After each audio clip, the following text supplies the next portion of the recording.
It's the calm before the storm, as in 3 days' time, thousands of football fans will converge on the station for the Newcastle-Sunderland derby. For station manager Louise, the day requires meticulous planning. My plan for the day is to make sure everything runs fantastically without any safety incidents. In preparation for match day, Louise is meeting with British Transport Police. Obviously, you're fully aware that this has been graded as a Category C, high risk of disorder within the rail network. With passions running high between rival Newcastle and Sunderland fans, the station team must prepare for the worst. Any issues associated with crowd control within the railway station are down to yourselves. We anticipate about 2,400 to travel by train. The fans themselves will be coming out onto the Neville Street exit, and they will be escorted around the back and down into the car park exit, where they will then join the main bulk of the football supporters under Oxford Street. I think we've both got the same objectives: crime-free, minimal disruption to passengers. On the day, you've got station manager and 3 duty managers, so staffing-wise, will be on the ground. You know, it's a cast of thousands for this game. It's quite an impactful game for the whole of the region, and there's quite a lot at stake.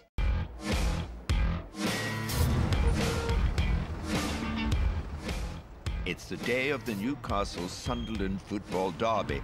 It's a potentially volatile clash, and the station could easily become a flashpoint. Today, months of planning between East Coast trains and the police will be put to the test. This is always a tense fixture, but the stakes are particularly high today. If Newcastle beats Sunderland today, I think we're 5 points clear of the relegation spots at the minute. So if Newcastle win today, we'll go 8 points clear with only a few games left, so Newcastle would be safe from relegation. So it's a massive game for both teams, you know. It's 10 in the morning, and with a midday kick-off, the station's already filling up with local Newcastle fans as well as regular passengers. With thousands expected to pass through the station, anything that could be picked up and thrown must be cleared. But there's one object that's proving tough to shift. Well, you'll get that off me, Bonner. It's the deal off that will be the problem. Someone's left a tricycle locked up to a railing, slap bang in the middle of the concourse. We've tried to get in touch with anyone to come and remove it, but they're not like us, they're doing work weekends, so we're having it removed.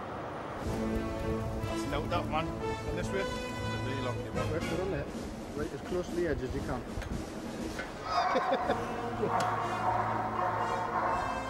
Try as they might, the team can't cut through the lock, and with fans pouring into the station, drastic times call for drastic measures.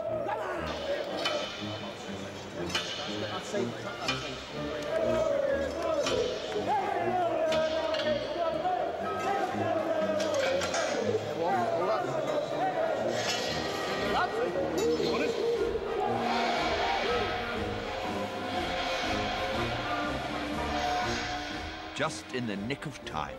The first of several special trains packed with Sunderland fans is about to arrive.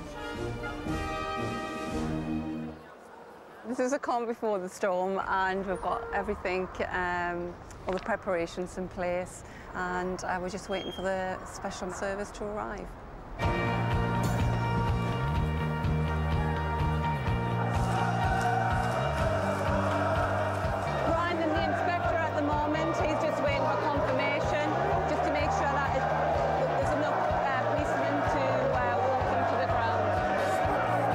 The first of the special trains carrying Sunderland fans has just arrived.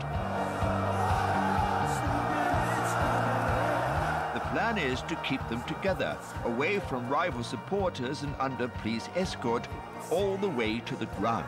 Tactical plan around meeting the special trains in is we'll ensure that there's a cordon in place, and then we'll escort those individuals off the train and out of the railway station. We're just making sure that we've got a sort of like a sterile corridor just to minimise any risk of disorder.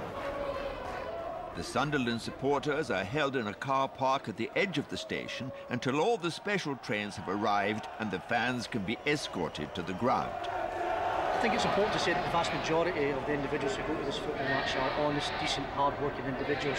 However, like any other typical event, a minority can potentially spoil it for the rest. With the first wave of fans held in the car park, another football trainload arrives. Police rush back and repeat their routine. Yeah, more than here, just so they can get the lines in order over there to escort them out. Louise has held her nerve so far on a very tricky day. There's women at work here who actually take like the day off because they would just hate. If they hate Derby Day.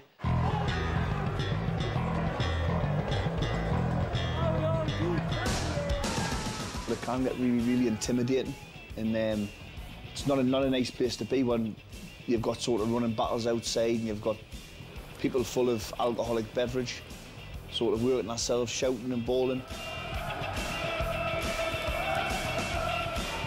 The police do show a presence out there, and they do police it quite well. But they cannot be everywhere all the time, and that's when the trouble starts. But now the station is trouble-free, and the police are ready to escort the Sunderland fans to the match. But in 3 hours' time, they'll be back, and Louise and her team can only guess what mood they will be in then. Okay. Just saying it went off very well. Just hope the return's just as easy. Yeah. Sure it will be. Back to normal running for a few hours. Cup of tea. Cup of tea.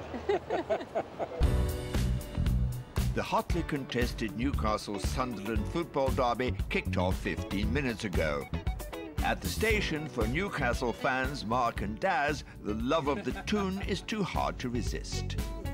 No, we're not. No, not like that. No, we're not on the football page. No, we're not allowed to have that on the internet. Okay. Yeah. Oh, here we go. Oh, no! When Sunderland scored the first goal, Daz just can't keep his cool. Castle's getting beat. Sorry, boss. Sorry. The current score is 1-0 to Sunderland. Not very good. Louise and her staff are worried. A Sunderland win would mean trouble is more likely. If Newcastle win, then normally you'll find the Sunderland fans start leaving the stadium and they all don't come out all together, so that's good for us for crowd control in the station. If Sunderland win, then there could be a few disgruntled fans and perhaps a few fights. Not good for us at Newcastle because, well, not good for me because I'm on all day. It may be rather a difficult shift, the rest of the shift. It's not good for the football, and it's not good for the supporters later on because it turns a little bit crazy, to be honest. Oh, it's just still a goal! Newcastle are 1 down and Daz is gutted. Oh. Cece's getting chance after chance, but he's not putting out the way. 60 minutes in and good news for Daz. It seems Newcastle have equalised. Oh, come on! It means so much, man! It means so much! Even better if we can pull another goal. Be a good result for us and make the shift go a lot easier. But the Newcastle goal is disallowed. Daz is on an emotional roller coaster. I said it was I said it was going on, would it be offside? I've only just noticed it is, aye. I'm going to have a quick tour of Okay, Phil, no problem, but I no bother. Still, it's 1-0 to them still. What a nightmare. And Daz's nightmare is about to get worse. With just 10 minutes to go, Sunderland score again. Oh, Tower. They've just scored a wonder goal, Sunderland, like. What a goal. They haven't won since 2000, and this is it. This is their day to day, I think, like. What is it now, 3-0? Oh well, at least one side will be happy. Thanks, you sit.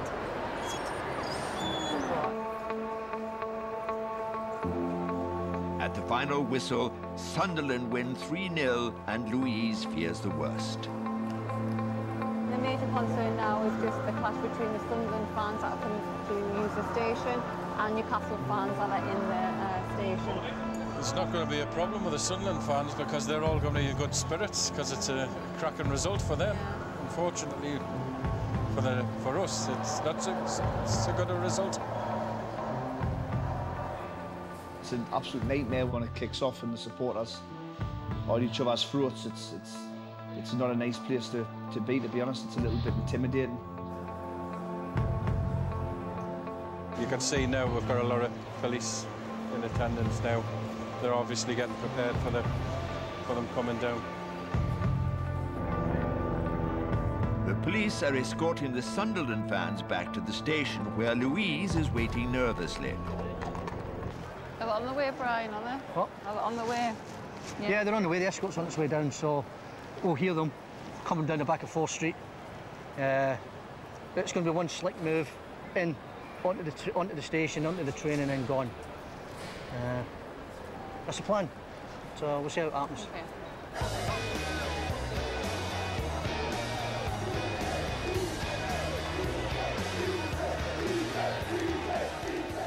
En route to the station, the victorious Sunderland fans taunt their Newcastle rivals who are growing increasingly agitated. Yeah, for information, we've got large crowds, repeat, large crowds at the top of the west end of Newcastle Central Station, possible estimate about 200, 250. The police are trying to keep the sets of rival fans apart.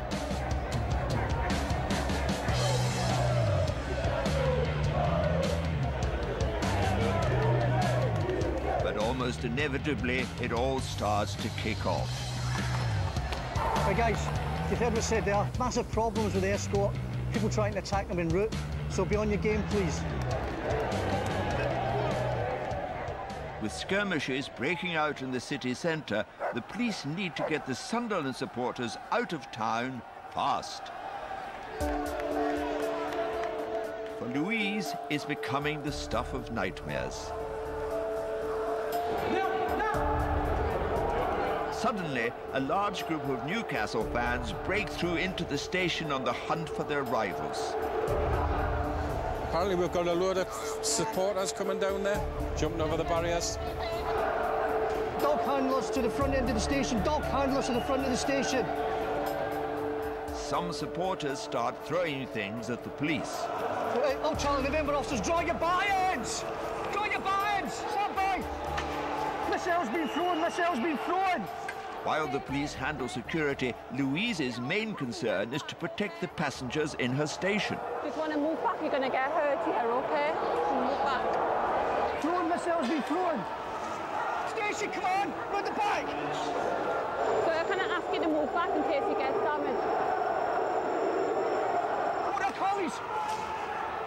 All unprotected officers, back to the front of the station! Back to the front of the station. Go on, let's get some call.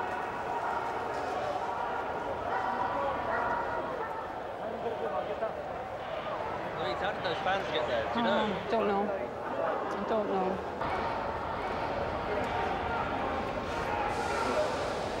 Guys, are you all right? That wasn't good, was it not, eh? And what they've done is they've climbed over the gates and tried to get a platform 12 and thrown things. But that was bad.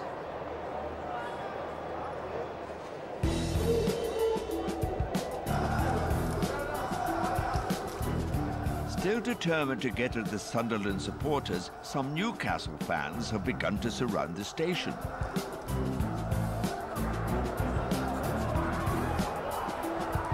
Is it the Newcastle fans that's throwing the stuff? What, they're throwing the stuff at us for? To protect everyone inside the station, the police form a human shield.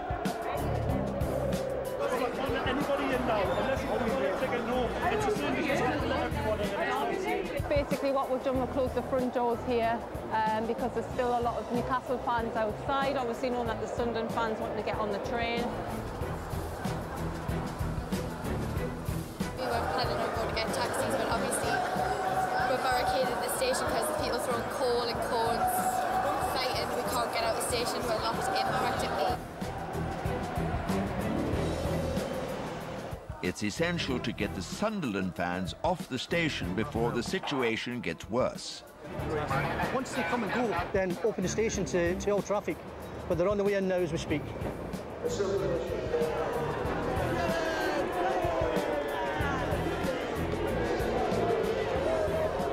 need to get them as quickly as possible onto this set here and then out the station. Finally, the Sunderland supporters board their trains.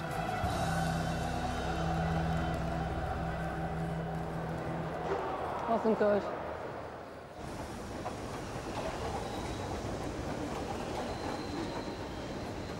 It was quite a scary situation because we're thrown things. We haven't had anything like that for the last three and a half years.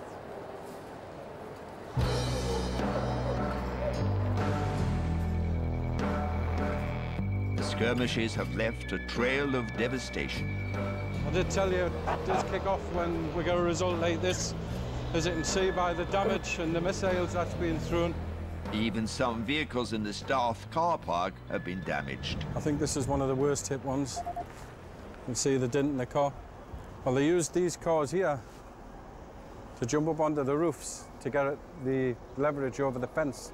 And that's how they've actually gotten onto the station, because this is all cordoned off. There's about 4 or 5 cars there that's damaged. But it's not just the station that has felt the effects of a difficult day. It's been tough on its keeper. It's very distressing to see this happening on my station. It's my second home. I spend the majority of my time here. And, you know, I'm responsible. And I need passengers to feel safe here.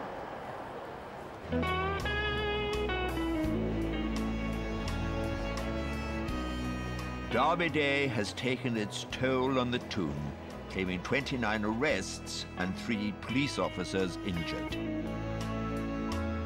I'm a Newcastle fan, I make no secret of that. And I think what the Newcastle fans done to our own city on Derby Day, it makes us a little bit ashamed to smash up our own city centre. It's ridiculous.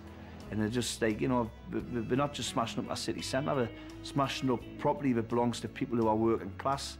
And they've got to go to work and they've got to work hard to pay for cars and car repairs and shops and little businesses getting windows put out and that. I think it's just a disgrace. You know, it's going too far. It's taking it way too far. And these aren't just kids, these are grown men. And unfortunately, on this occasion, it was the Newcastle United fans that let ourselves down big time. So yeah, on that day, it made us ashamed.